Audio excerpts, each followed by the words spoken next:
Good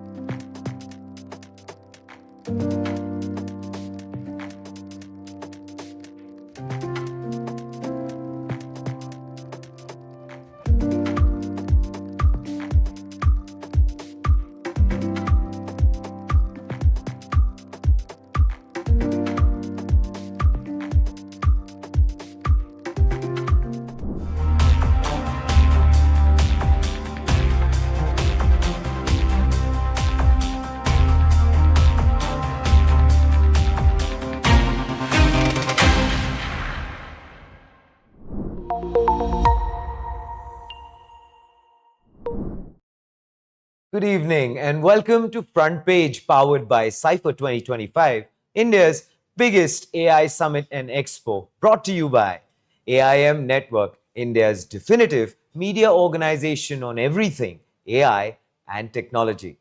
And here are the headlines for tonight.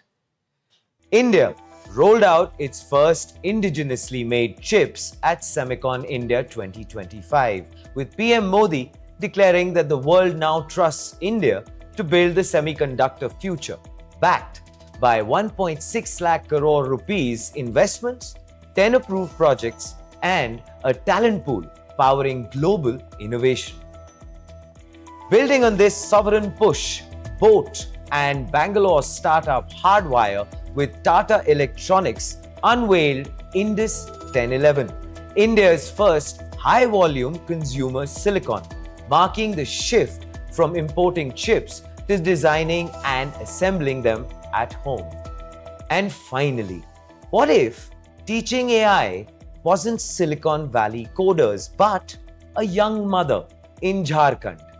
Aranya Sahai's Humans in the Loop, which has taken the internet by storm, reveals how women annotators like Nehma shape global machine intelligence one moral label at a time.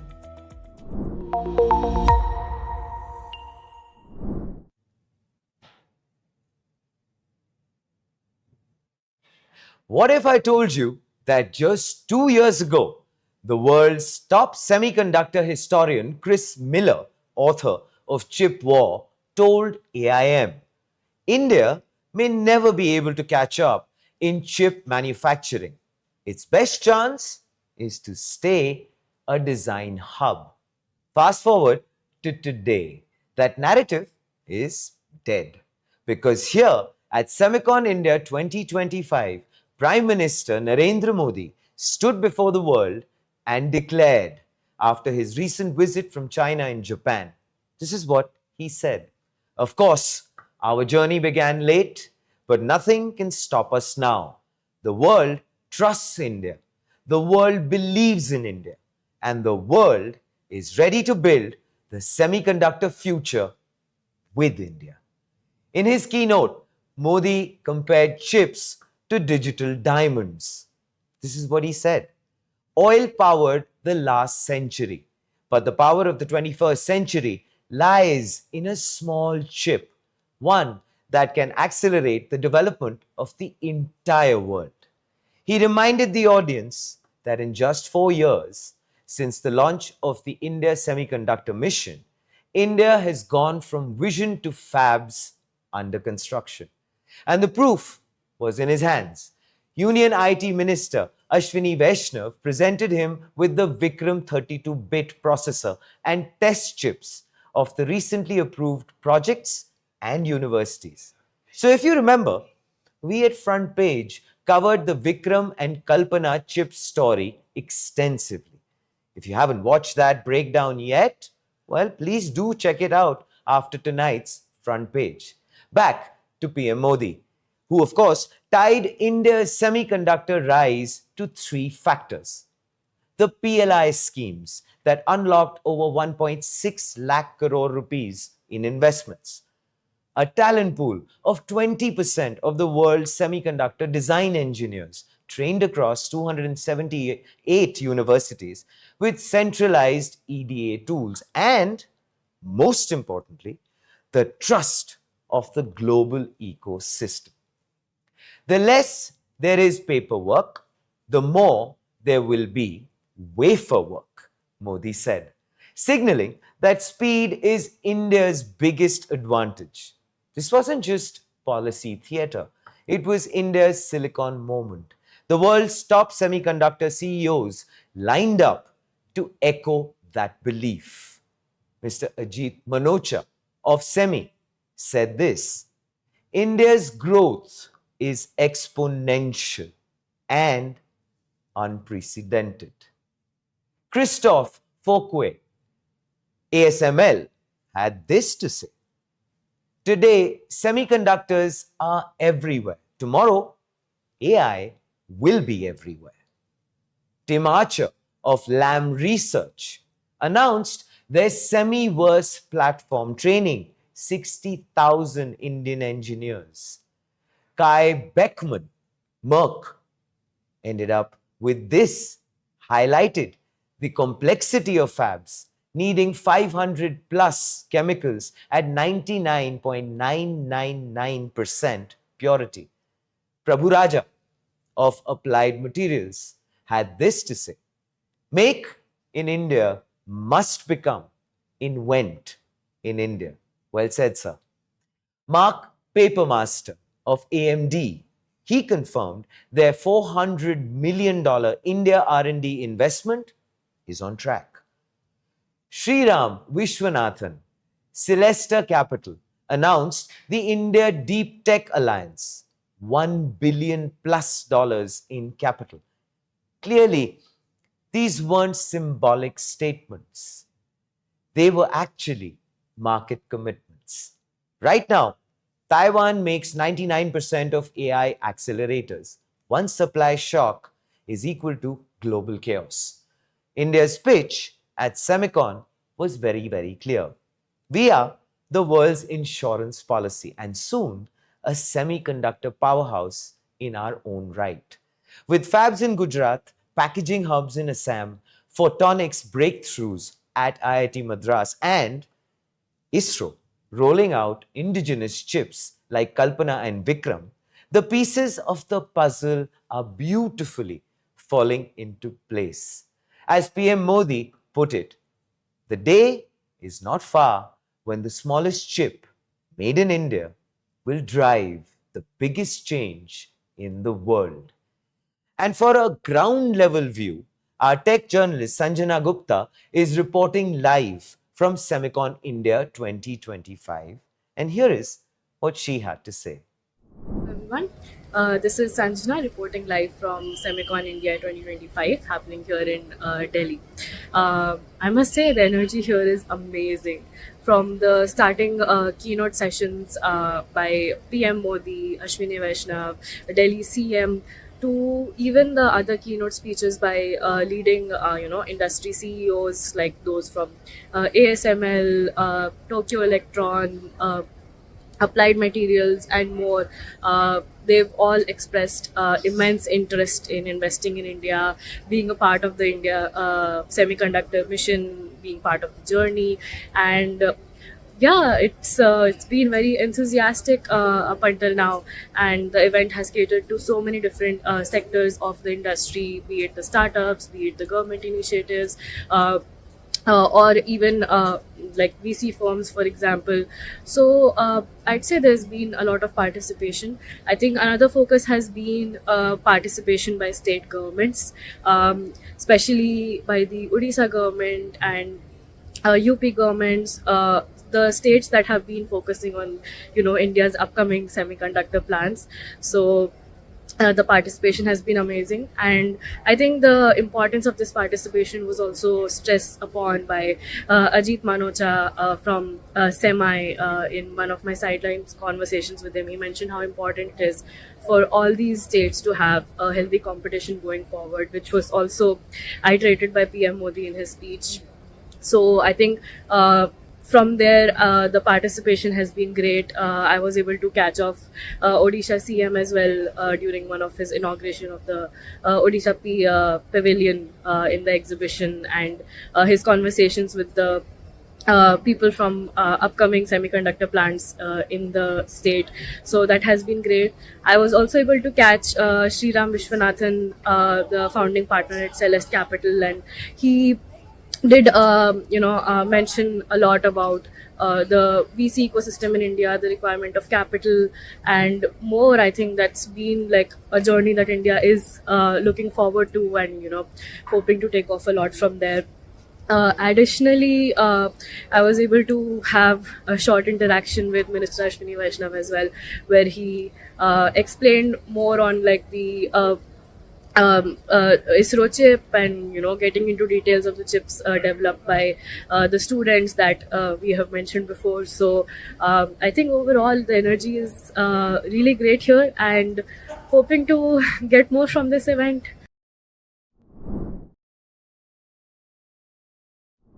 For your insightful coverage.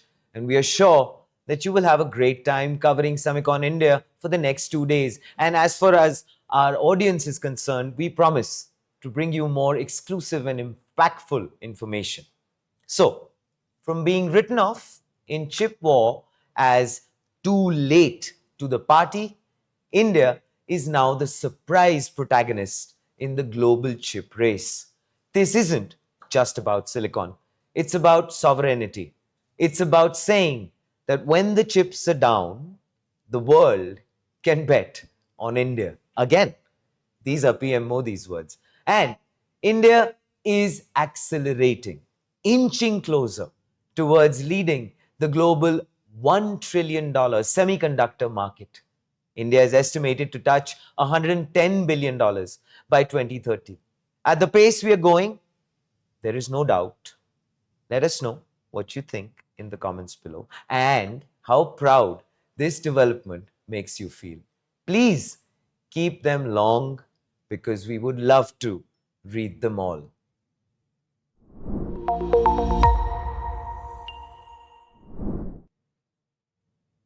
Boat plus hardwire power India's audio chip revolution. India's largest audio brand is about to sound very different. Not in your ears, but inside the chip. Boat, the company that dominates India's true wireless stereo (TWS) and audio devices, is co-developing its first India-made chip with Bangalore's semiconductor startup Hardwire, with Tata Electronics assembling it right here at home. The chip, called Indus 1011, is an MCU class system on a chip SoC designed for headset charging cases. It promises 20 to 30% better charging efficiency and smarter power management. Boat plans to roll out its first in its premium Nirvana range by mid 2026, with prototypes ready this December. So by 2026, nearly 1 in 4 boat devices will run on Indian silicon.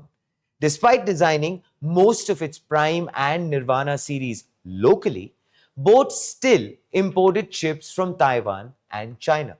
Now, with Hardwire's 30 to 35 engineers designing IP in Bangalore and Tata Electronics handling assembly and packaging, this marks the first high volume branded chip for audio devices built in India. Over time, AI layers will be added for even smarter battery performance. This is bigger than a single SoC.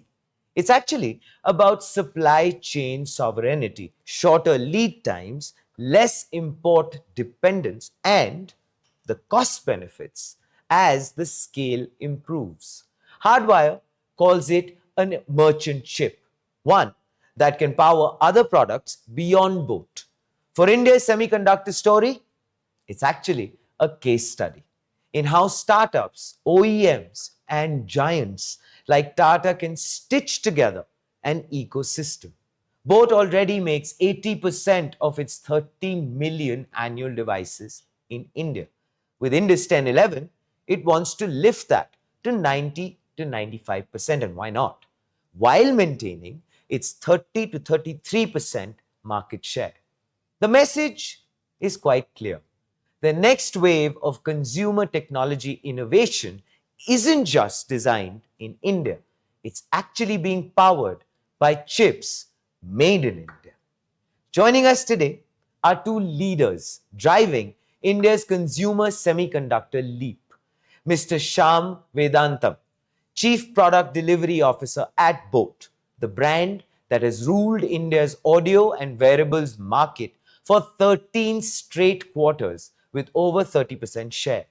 Shyam brings 25 years of experience across IoT, AI, and deep tech ventures, and today he's leading Boat's big bet on homegrown silicon. Alongside him, we have Ramamurthy Sivakumar, aka Siva, co founder and CEO of Hardwire Ventures. He's, of course, a seasoned investor and an entrepreneur who previously led Intel Capital in South Asia. So basically, from backing deep tech startups to building new age semiconductor IP, Siva now partners with Boat and Tata Electronics to deliver the Indus 1011 chip, India's first branded audio SoC designed, assembled, and packaged entirely, yes, you guessed it, in India. So together, they represent the startup OEM manufacturing partnership that could actually become the blueprint for India's consumer semiconductor story. Welcome to Front Page. How are you doing, gentlemen?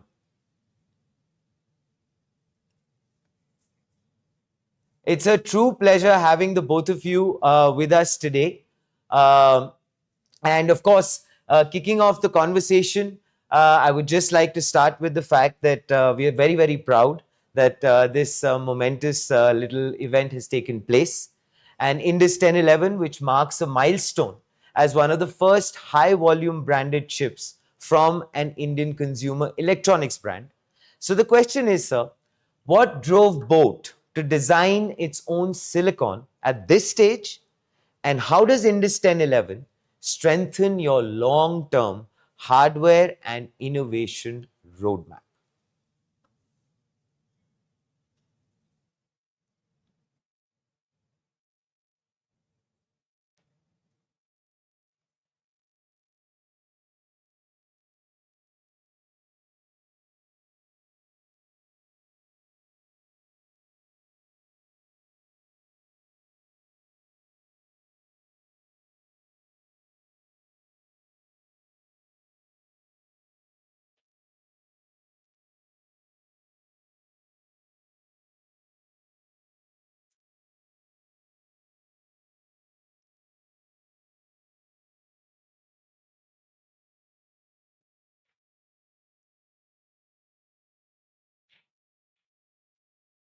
Mm-hmm.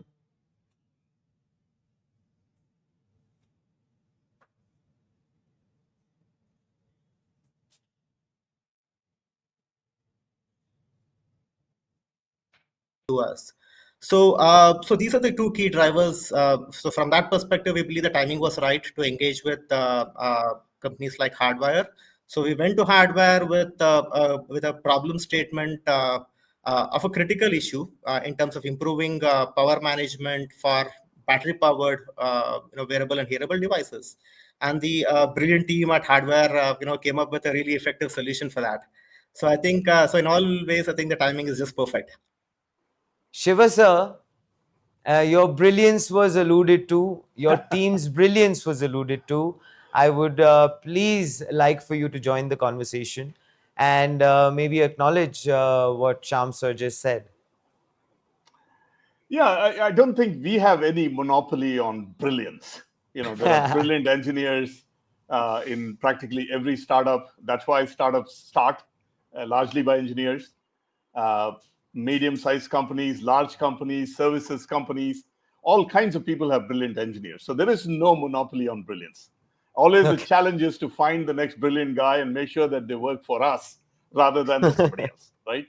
So having said that, I think you already touched upon a few very important points. One is, in the business of semiconductors, your leadership comes out of innovation.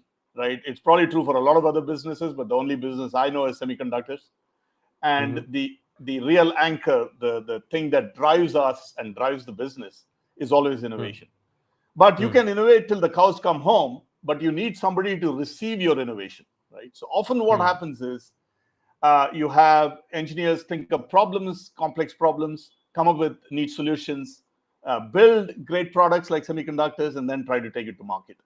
That formula is difficult because you might build the greatest widget known to mankind, but you need somebody who wants that exact widget. So one of the fundamental thesis we had on our strategy to market was that we didn't want to build any chip without engaging deeply with a customer. And finding such a customer is not that easy. Right. So we talked to a number of different people across different, different verticals and use cases. And boAt was almost a perfect fit for us. They were looking for innovation. They were looking for innovation in areas we have some expertise, right? That is critical. Helps. And always helps. Yeah, and it was also their internal expertise, right? You could build whatever you want, but if you don't have a receiving party on the other side, the male and the female, getting the exact match there is very, very important. And I won't try to go into who was the male and female here, but the important thing is that we had that depth within boAt. We engaged iteratively over several months before we pulled the specification together along with them after understanding their problem statement. And then the second part is what you mentioned, which is the both of you mentioned actually on the supply chain resilience. So the timing was perfect for us because then we could show why the supply chain resilience could be managed. And in that, our choice of going with Tata Electronics for OSAT services is very, very critical. Because that then proves to you that we can conceptualize, we can look for problems in the white space, innovate to build the solution, and then bring out the final product with factories that are being built in India. And increasingly, more of that entire value chain will be completed in India. So those are all the different elements. There are a lot of other things that I can talk about, but I'll stop there. Of course, both of you gentlemen mentioned the importance of supply chain independence. So this is, of course, to the both of you. You had mentioned, Shamsa, that still relying heavily on Taiwan and China for chips. How much supply chain control and cost advantage, well, do you expect as Indus 1011 starts to scale? This is, of course, to the both of you gentlemen. Right. Yes, as I mentioned earlier, we are definitely dependent on Taiwan and China for a lot of our hardware and semiconductor supplies at this point in time. So for us, right, the engagement that we have with hardware and the solution that we are building, the Indus 1011 solution, is not necessarily to derive cost advantage, right? Because starting off from scratch, we definitely would not be able to achieve the economies of scale. But over time, as the scale happens and scale gets realized, we definitely are. There would be a cost advantage, but at least for now, there are a couple of key drivers for us in addition to the supply chain resilience, and then making sure that we have faster go to market. The other area that was important for us was also in terms of the overall solution being a lot more performant than the current options that we have. So that's where I think Shiva and team and the hardware team essentially helped create a completely integrated power management solution that could be deployed across a wide variety of hearable and wearable devices.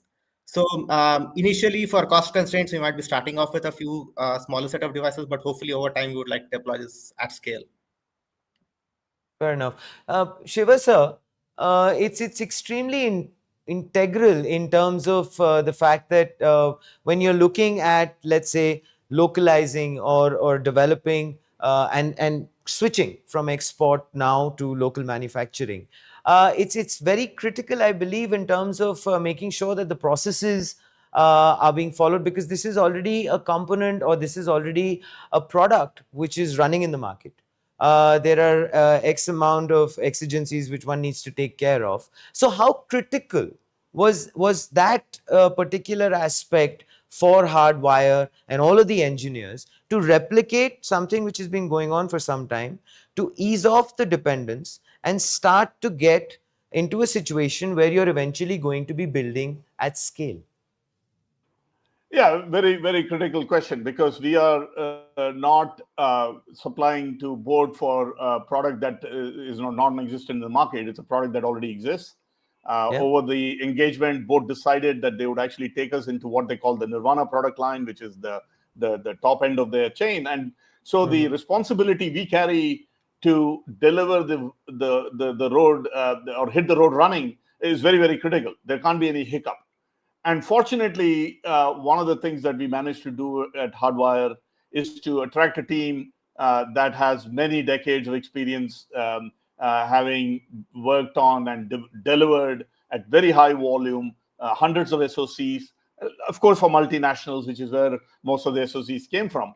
But then the team of the 7 or 8 initial leadership team that we were able to pull together has done this collectively over 300 years. So there's a lot of experience that has gone into this. And fortunately, the semiconductor business is one of those that actually rewards you for having gray hair. So all of us have gray hair, and that actually is a very critical part. Is that the way the semiconductor business is very front end loaded. There's a lot of cost in designing the chip. Once we finish the chip, then it goes into the long manufacturing cycle, and there is not a lot of opportunity if you have a hiccup, right? If you have a hiccup and then you have to restart the cycle, there is a lot of sunk cost, which could pretty much kill your business, right?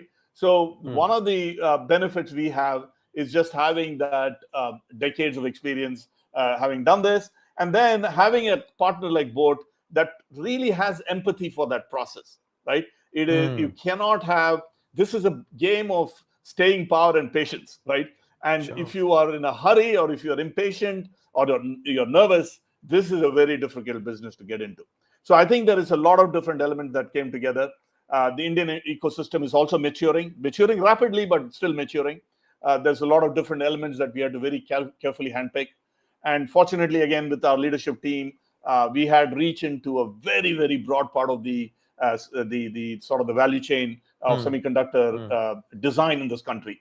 And we were able to handpick the people that we wanted to work with. All the different piece parts were put together. So it's a massive jigsaw puzzle or a Lego, puzzle that you have to bring together to deliver a very high quality, world-class product.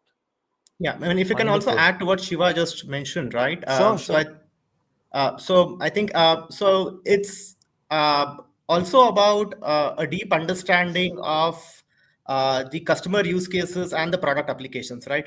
So we have over the last several years built several products in the personal audio space, and we have developed a very good understanding of the key real world problems that customers face, primarily pertaining to this use case, right, in terms of charging and battery management. So here this is a very, very critical part of the entire puzzle. It's a very critical component in the entire technology design and the bill of material. So we brought in our understanding of the use cases, the real world use cases, and essentially worked very closely in with the hardware team in making sure that the spec handles all of the real world scenarios, and then is able to deliver the best possible performance for the kind of problem that we're trying to solve here. Fair enough. Gentlemen, before actually I move on to the partnership aspect of it, like Shiva had mentioned, I just have a quick follow-up. Whenever there is a vendor development, or for that matter, in this case, correct me if I'm wrong, this is almost going to be a vendor replacement over a period of time. OEM manufacturing has it's a very tough terrain from the point of view of the fact that the designs, the blueprints, all of those factors are very closely held, almost secrets. So I would love for both of you to maybe shed light on that development process, because that was critical. And Shiva sir alluded to something which I thought was so true, which was, of course, the fact that the patience, the staying power, the synergy that needed to come and happen magically between boat and hardwire. But this must have been, was it a challenge point at all, or was it not? I'll let Sham go first, and I'll certainly add my words. No, I think there was a lot of synergy, right, in terms of the teams and what we brought to the table in engineering the solution. So as I mentioned earlier, we brought in a lot of brought in understanding of the problem space. We brought in understanding of the domain. We brought in understanding of the use cases, and Shiva and his team knew how to solve this in the most optimal, cost-effective manner possible, right? But as you rightly mentioned, yes, this solution is trying to replace something that already exists. And that's our hope, right? I think starting 2026 is when we would like to deploy this in the market. Sure. And over the next couple of months, we would also like to make sure that we do a lot of field trials. This is an important part of any consumer product, to make sure it is completely hardened, resilient, and works in every single scenario. And that's something that we would be working on the next couple of months. But I think in terms of engaging with the hardware team, I think it has been, I think, a very, very rewarding experience, I would say. Fair enough. Yeah, and I think from my perspective, so the word vendor was never part of our vocabulary. Right? Beautiful. From day one, it was a partnership, collaboration, and Nice. a way to solve end consumer problems. We started with the end consumer. Let's focus on the market, understand the consumer, and then we worked backwards. And our hope is that we are creating a different tone and a different template and a different framework for how these things have to be done.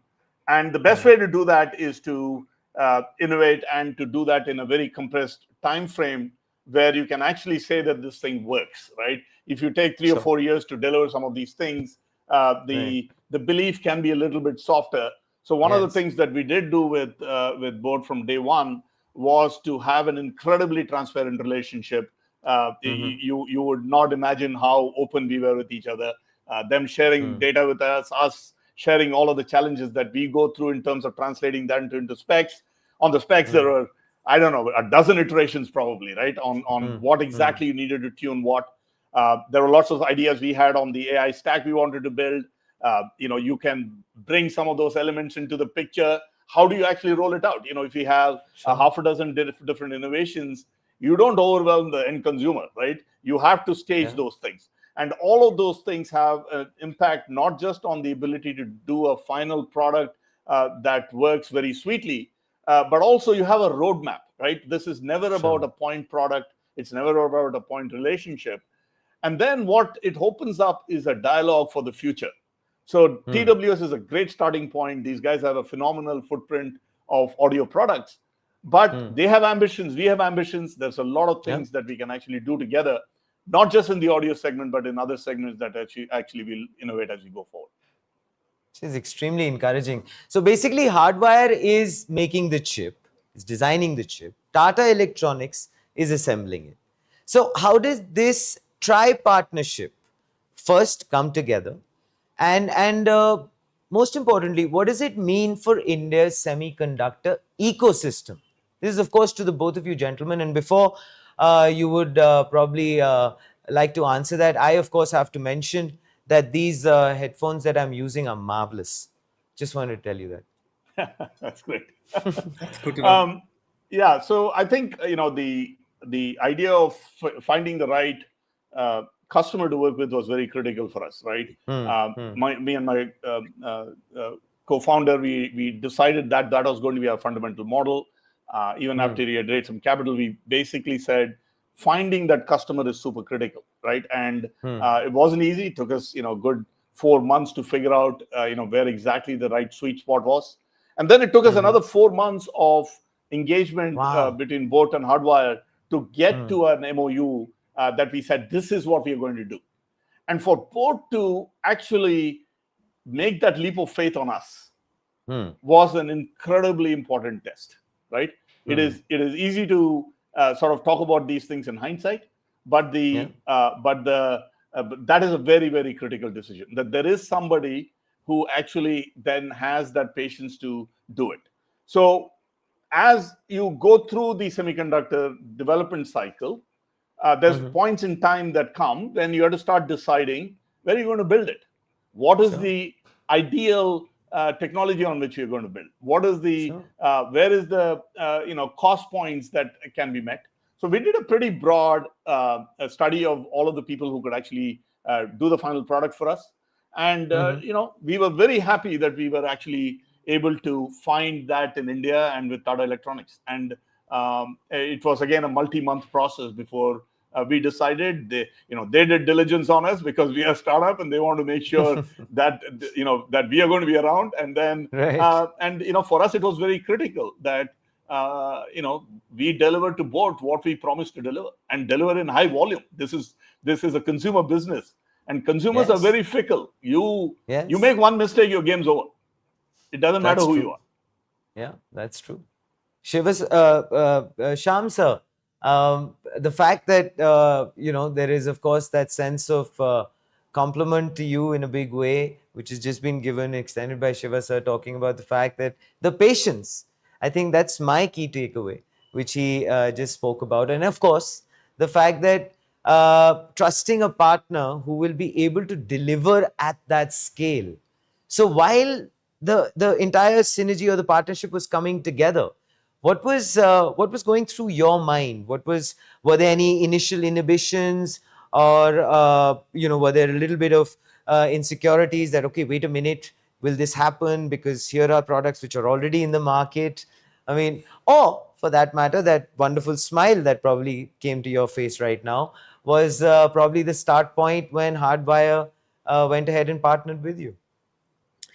Well, I guess there were no questions in our mind, I guess. I think, and even the very few questions that were there were not essentially around whether the team would be able to design a solution that would meet our requirements, because I think the team comes with very rich experience of building multiple semiconductor products across multiple domains. So that was not a question in our minds at all. The only question that we had in our minds was essentially how would they figure out how to get this made and manufactured at scale.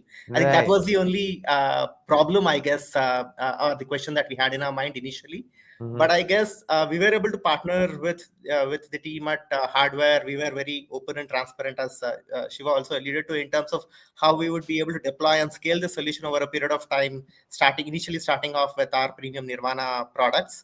And then they managed to crack the entire supply chain and manufacturing for their products. So I think that was the only question in our mind. So the question was never about whether the team would be capable of designing it. I think that was never a problem at all. And it's so nice to know that today, Shyam sir, that you're saying that question has been resoundingly answered. Absolutely. Wonderful to know. Of course, I would like, of course, to move on to the roadmap ahead, which is, of course, very important. We're talking about scale. We're talking about all those factors, plus the fact that right now the initial bit has been cracked and all the inhibitions have been put aside. So Indus 1011 starts with better charging efficiency, but you've also hinted at AI features down the line. So the question is, what kind of smarts can we expect in the next generation of both devices?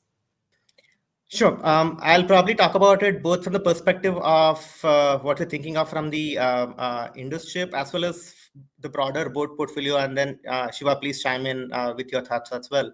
So from the point of view of AI, right? I mean, obviously, it's a very key pillar in terms of our product and technology roadmap.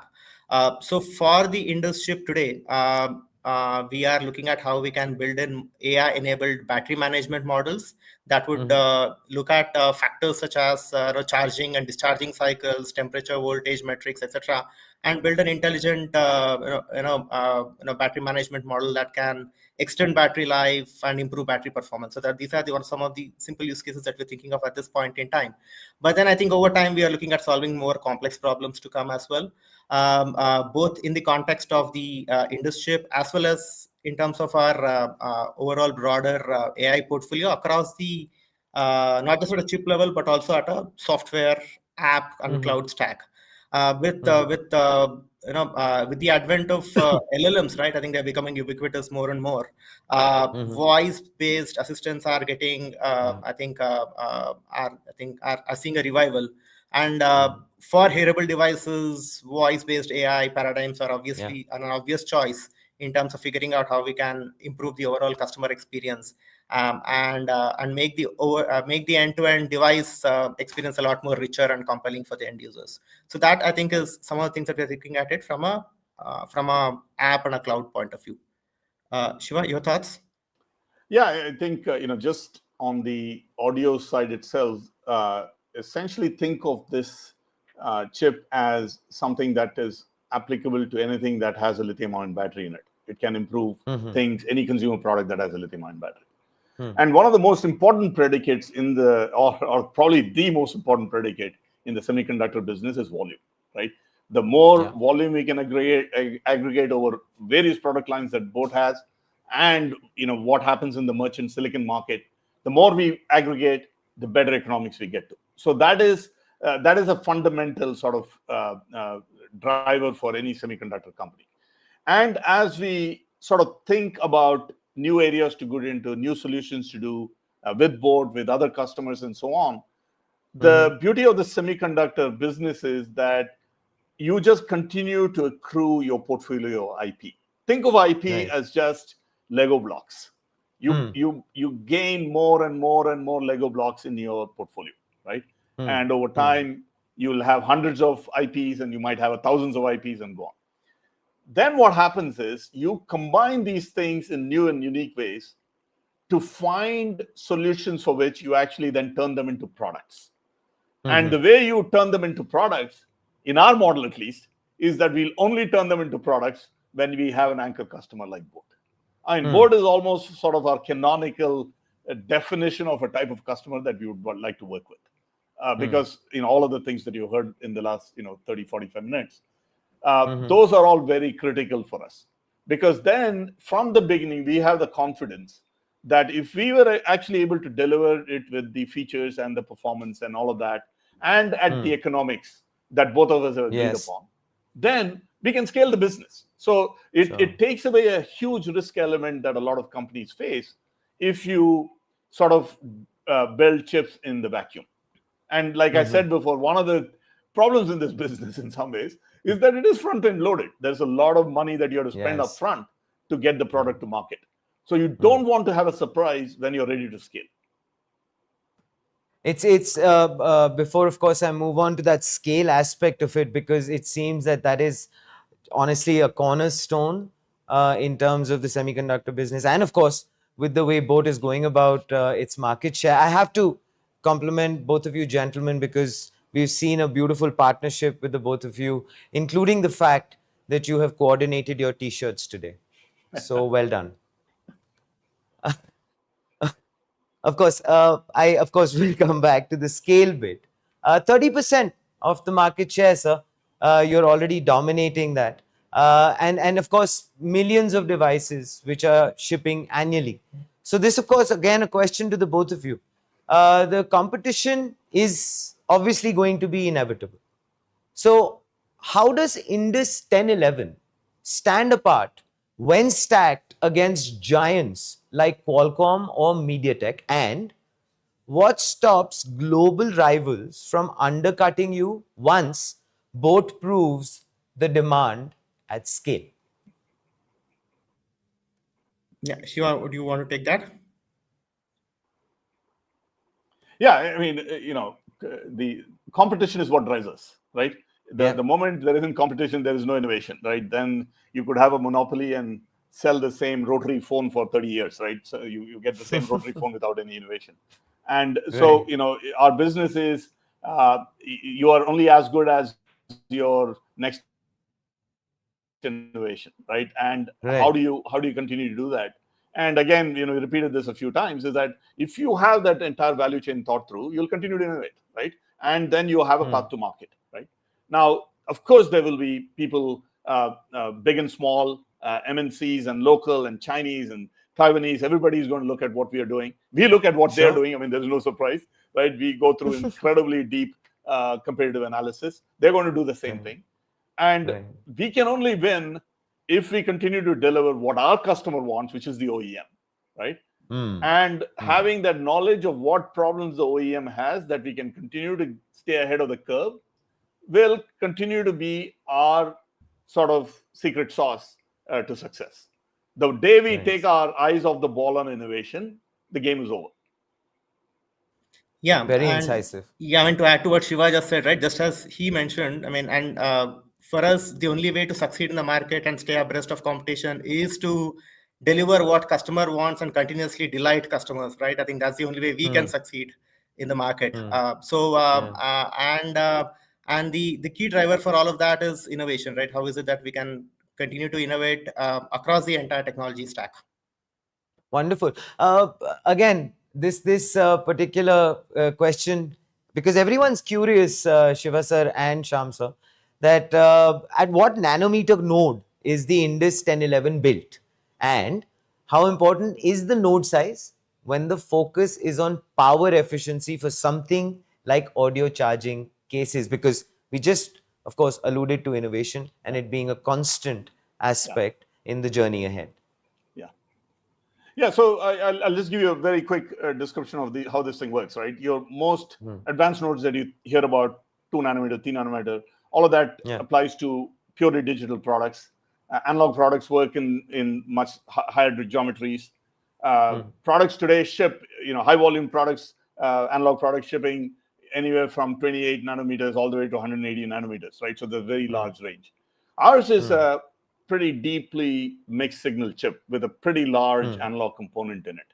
So finding that optimal node that delivers the type of performance and power and various other aspects that we look for, size, all of that becomes very critical for us to develop a very economic product.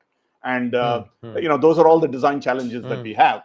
And we will continue to find the right optimal point for whatever product that we actually choose to build in the future. Very interesting. Of course, this to the both of you gentlemen, SEMICON India 2025, a big one, where of course PM Modi was very, very vociferous. He was, of course, very, very clear in making that clarion call. I, of course, want to ask the both of you gentlemen, how aspirational is it that when he made that statement that even the smallest chip made in India could actually make the biggest difference in the world moving forward? So in terms of aspiration, in terms of the fact that this is a wonderful synergy, seeing the both of you together and what it amounts to in the near future, how does that inspire you? Sham, I'll let you take this first. I took the last two first. Sure. Thank you so much. So I guess, right, I think the very fact that leadership at all levels in the country are setting the right framework and environment for us to be able to deliver is very, very encouraging and motivating. Right, and at board and hardware, we have been able to stitch together the right partnership and prove that this is a very successful model, right? Both hardware, Tata Electronics coming together to solve a real world problem for Indian consumers, designed and packaged in India. So this is a very good, as you mentioned earlier, a very good case study, and we have essentially proven to the entire industry that this is something that's feasible at scale, right? And not just as a one-off, but this is something that we hope to replicate also across several products to come in the future. And I think so that I think is essentially how we are approaching this. Yeah, and I was fortunate to be at SEMICON this morning. I attended the inaugural session, listened to all the speeches. And I think, like Sham said, having that air cover and that constant encouragement from the ecosystem that we are getting better, we are going to continue to support. I mean, he actually announced that there is a new support scheme coming out for design more chips in the country. All of that is incredibly positive, and it's obviously for me, what was the best thing is that in probably the 5,000 people sitting in that convention center, there were probably 30 or 40% students. There was an enormous Nice. student population because of the programs that the government has been putting out for EDA tools and giving them access, giving them very early access. When we were students, many decades back, Not there at were all, not. Shiva sir. I mean, let's not say that, because you're just still, I guess, a very young Okay, Turk. I'll take it on. But the point remains that the support that we are thinking through of how to actually capture that very early in the cycle is very, very important, because these things take many years of learning before you can actually deliver world-class products. And our ultimate test, right? In the speech this morning, he talked about design in India and make in India. Uh, for us, the most Yes. critical test here is, yes, it's great to have a very high volume customer for us like Board. We'd like to have other Indian customers, but the real test for our industry is to then take it to the world, right? This has to compete Nice. with the best in the world. And if we don't do that, right, then we have not actually, we will not be able to be that successful, right? There is no captive semiconductor business. It doesn't matter whether you're the largest economy in the world, or the second largest economy in the world, or the most innovative economy in the world. It makes no difference. This is a global supply chain. The Yeah. semiconductor business is probably one of the most global businesses out there, and your success is completely predicated on how global you get, right? Nice. We have the ambitions and big thoughts, but this is all about staying power. You got to stay in this thing for 3 years, 5 years, 7 years, 15 years before you can prove the model. So this is not about something that we test for, one relationship or 6 months, or 1 year or 2 years. This is a very long-term game. And semiconductors, as you know, are the foundations of any modern economy. I mean, we have no more fundamental building block than semiconductors. And for us to be one of the top 3 economies in the world, and to continue to grow and maybe become the second largest or the largest economy in the world over the next many decades, that foundation has to be built extremely strong. And on local IP, I'll again say local IP, you need to own IP, right? And then build the world's greatest products. Wonderful. Of course, whenever we talk semiconductors, and most importantly, what Shiva sir just alluded to, was the fact that what is encouraging has been the fact that he saw almost 30 to 40% of the people who are at SEMICON India today who were students, which is very, very encouraging. And this, of course, goes to both of you, building the fact that chips need deep skills in design, testing, and packaging. So, how does BOAT and Hardwire see this collaboration shaping that particular talent pool that Shiva sir just alluded to, and which, of course, is a very encouraging future, maybe training ground for India's semiconductor ecosystem? Yeah, miniaturization is the name of the game, right? There's a lot of things that we are going to know about as we go along. This, initial 1011 Indus 1011 gets into market. There's a lot of things that Board's going to learn about what they can do with their physical product, with their ID of their design. There are going to be things that we are going to find as challenges as these things scale, and those things will lead to innovations, not just at the architectural level of a chip, but across the entire stack of how we choose which process to run in. There's over time, there's a lot of different complexities that will come in the future products that we think up, things that we'll do in the hardware design, but more importantly, going forward in the AI stacks that we build. There's a lot of things that will happen, and for all of that, the model of engagement across that value chain of bringing the solution together is very critical. And that's why we have been very, very focused along with Board to show that there is a model that we can pursue. Shiva sir, Shyam sir, your insights on this, I would definitely love to know.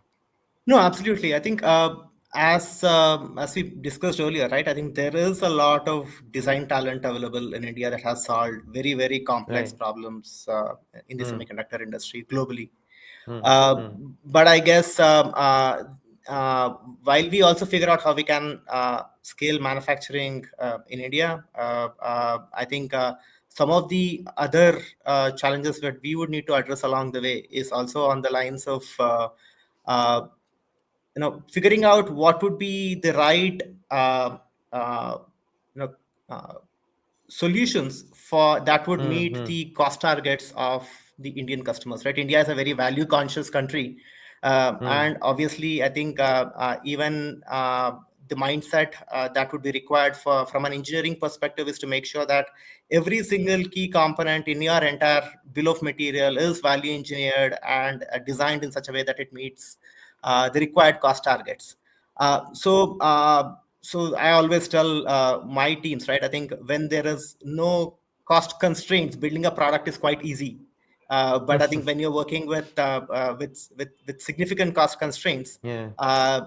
then I think that's where I think the engineering brains really have to be able to deliver. And I think these are some of the challenges that we will have to work on. How can we continuously optimize the cost? Not just at a product level, but at a chip, at a semiconductor, at a silicon level too. And then I think these efficiencies will come only when there is scale, right? I think we probably might be Sure. repeating this a little too often, but scale, I guess, is in some ways I think is a very, very critical component of success in the semiconductor space, and not just here but elsewhere as well. Yeah, and Finally, gentlemen. if I may add, so, So sure, sir. strategically, when you think about it, right, till the early '90s, there was virtually no consumer technology, right? Most of the technology we used was in the workplace. There were a few things like maybe landline phones and stuff like that we used at home. We used televisions and so on. But it's only with digitalization that started in the early '90s that the consumer started becoming very important, right? And the crossover for consumers actually driving technology happened in the mid 2000s. That is when we roughly started seeing a lot of things that people actually experience at home, or they actually bring in as a device, and that started influencing what actually happens in the enterprise. So, in fact, today, many of the new technologies and capabilities get tested because you can actually innovate in the consumer ecosystem a lot faster. Because the consumer ecosystem, if I may call it, is a little bit more forgiving, right? Enterprise, you have to get it to an enterprise quality. A little bit harder, but you obviously make more money if you get to the enterprise. So what has happened now is that consumers drive technology. Sham alluded to LLMs before, right? Right. Where did that first happen, right? It happened with Yeah. things that consumers were using. I'm not going to use True. anybody's brand, but it started Correct. with consumers, and then saying, "Oh, there is an enterprise use for this. We can take this into business use cases." So for us, I think that cycle is incredibly encouraging. That we are Nice. now entering that phase where for 30 years of technology being brought to markets like India, it was always waterfalling. It was developed for the West, in the West, and then Yep. some of the development moved over here, but the technology was still built for the West, built for the developed markets. And then it was waterfalled into India or Africa or all the Yes. Southeast Asia or Latin Yep. America and all the developing economies. Today, what you're seeing, and you'll increasingly see this because there is almost 5 billion people on the planet that are still incredibly hungry for technology that we haven't Yes. delivered yet. That technology is not going to be developed in California. I can promise you that, right? A big chunk of that technology, or value conscious technology, frugal technology, if you want to use that term, all of that will come out of places like India. India will not be the only place. There's stuff that will come out of Vietnam and Eastern Europe and other parts of Asia and Africa and everywhere, Latin America. Technologies will come, but India will be a huge engine in this. And what gets created in India, you saw that with our digital payment systems, how Yes. other countries are now adopting it. You're going to see that not just in software, you're going to see that in hardware. And I think we will actually drive adoption of technology going from the proverbial south to the north.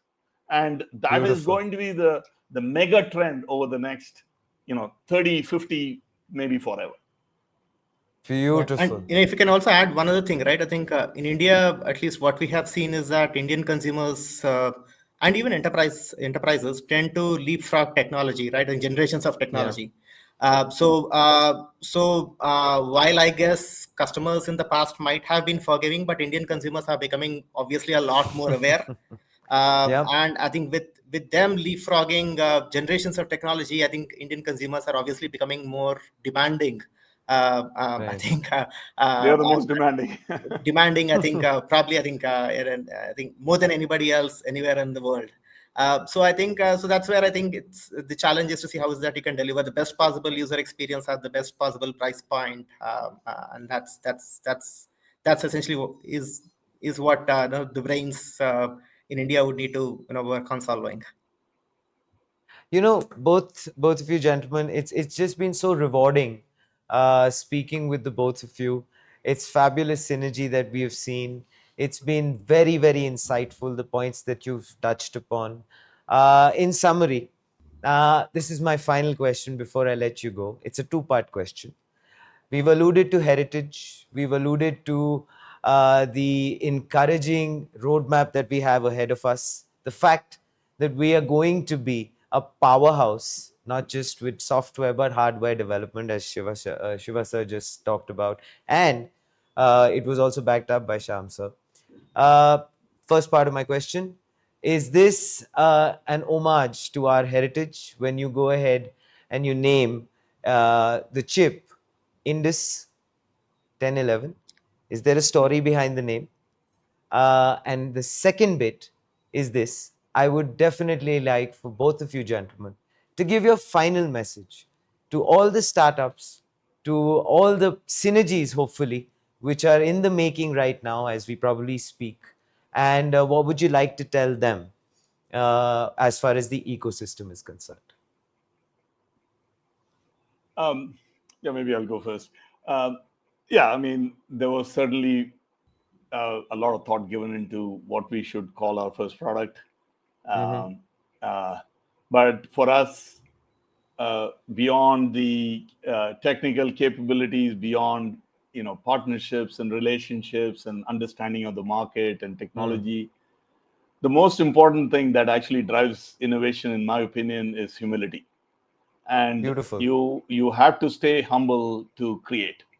And Right. the day you lose that thread in your body, I think you start doing mistakes. Of course, you'll do Yeah. mistakes all the time, but I'd rather be humble and make mistakes than the other way around. Beautifully put. So I think that is very, very important for us. I think from a message that I could leave is we would like to see more combinations like we've at least been able to kick off with both happen. We are extremely open to work with anybody, any startup. The ecosystem is incredibly important in India. Hardware cannot be a one-off. Boat cannot be a one-off. Yes. We need 300, 400, 500 fabulous semiconductor startups in India Nice. for us to get to our destiny. And that Nice. only happens if we think about this in the long term. And and I think, like, I'll repeat myself, I think we need to stay humble about it, about to get to that point. Wonderfully put. Right. Yeah, I think so. To add to what Shiva just mentioned, right? I think we are trying to solve very critical and tough problems, right? And that is something that cannot be done in isolation. I think wherever game-changing innovation has happened in the past, that has happened only when the entire ecosystem has come together, co-created, co-innovated, and solved these real big problems at scale, right? So that is essentially how we would like to approach even this space at board, right? So we want to call out to all those startups, young and big, to come and engage with us. And then we want to see how we can Nice. co-create across the entire value chain, be it on the hardware side, be it on the software side, be it on the app side, and like across the entire technology spectrum, be it on the AI models and whatever it might be, right? So yeah, we definitely do want to engage more with the entire ecosystem in India as well. And what we're doing with hardware here is a great start. And we would like to, of course, double down on this with hardware and even with more such companies to come. Wonderful. Again, truly humbled, truly excited, and very honored to have had both of you gentlemen. I have such a wonderful conversation with the both, with all of us and our guests and our audience and everyone watching on AIM Network. It's been truly rewarding, and I think what is more exciting is the fact that what the journey looks like ahead, because I see that little smile in the eyes of the both of you, and that to me truly is what is the making of something momentous yet to come. Thank you very Thank much. you. We enjoyed it. Thank you so much, Sudhi. Thanks Thank for you, having sir. us. Wonderful, sir. Thank you so much again. Well, that is a conversation which has shed light on so many facets, so many wonderful milestones which have been achieved, so many more to come. And to quote PM Modi, to summarize this discussion, I think I'll just put it across very simply. When the chips are down, bet on India. Well, that's a wrap on AIM TV front page, AIM Networks front page. It is, of course, powered by Cypher 2025. Yes, that is India's biggest AI summit and expo, which is, of course, taking place from the 17th to the 19th of September at KTPO Whitefield, Bengaluru. And of course, it is brought to you by AIM Network, which is India's definitive media organization on everything AI and technology. So till we meet again, go ahead and keep watching and doing this, which is Think AI, Think AIM.